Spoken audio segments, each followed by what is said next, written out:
Former FBI Director James Comey, and some of you may recall when Donald Trump first got elected, one of the first meetings that Trump took in January of 2017 is he sat down with the FBI director, and James Comey took very copious notes of that meeting. This is also when I found out that people that work for the FBI, not just the director, but everybody in that organization, they are deemed as so credible that the personal notes that they take are admissible in court as fact. That is how credible we deem, well, how we used to deem people that work for the FBI. Now the FBI and the entire Department of Justice has been politicized.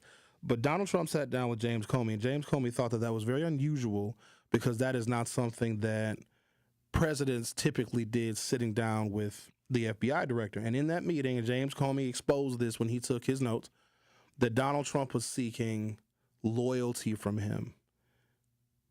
Donald Trump wanted James Comey to pledge to him in that meeting. I think they had a lunch. It was the first major headline out of that nascent Trump administration back in 2016.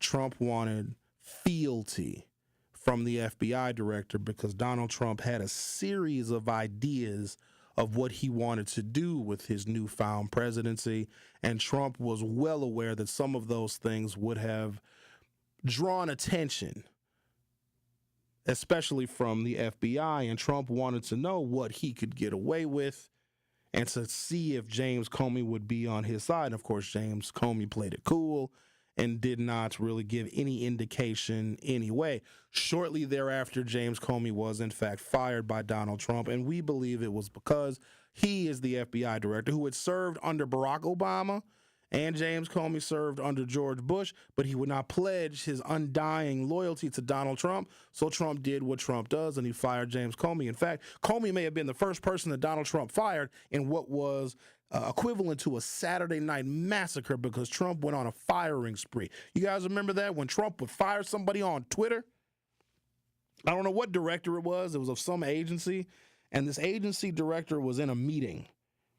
They're working in the Trump administration. They were director of whatever the agency was. And they happened to be looking up at the TV at the time that they're in this meeting. And the guy found out that he got fired by seeing a headline on CNN. Like Trump hadn't told him. Nobody had called the guy to let him know that he was fired. He saw it on the little scrolling words at the bottom of a screen on CNN. That is what Donald Trump was doing.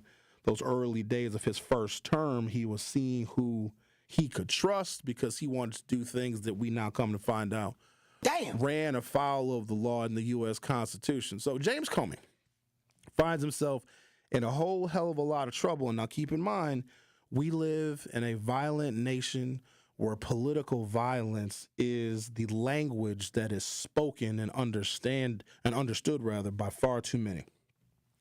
Former FBI Director James Comey is under investigation for implying that President Donald Trump should be assassinated. There are a lot more details to this story that I'm going to get into during hour two, but here's why this makes me incredibly nervous. Intelligence is a big part of our national security. The information that our agencies can gather from other sources within the country, international sources that we have, like we need intelligence. We need to know what people are thinking, what they are doing. We as the American people need to know where our threats are coming from.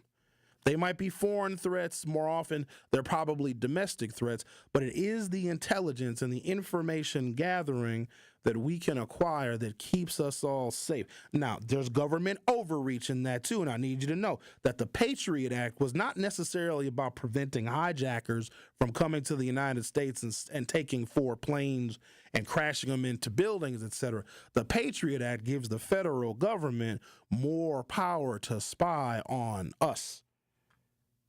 more power to get the text message and phone records that several cell phone companies admitted a bunch of years ago. They admitted that the government asked for all of our cell phone records, and those corporations turned those records over to the U.S. government. Not to mention all of the additional information that they have because Elon Musk was rummaging through our private information, and also the apps that we use in Facebook and all the social media. So there's a dossier literally on each and every American, because what George Bush realized and what the Republicans realized at the time is that the American people are much more likely to be terrorists than a foreign threat. So I'm going to pause here, come back and talk about James Comey might know things about Donald Trump that we don't, and maybe that's why he's calling for his assassination. The Truth with Sherwin Hughes will be back for hour 2.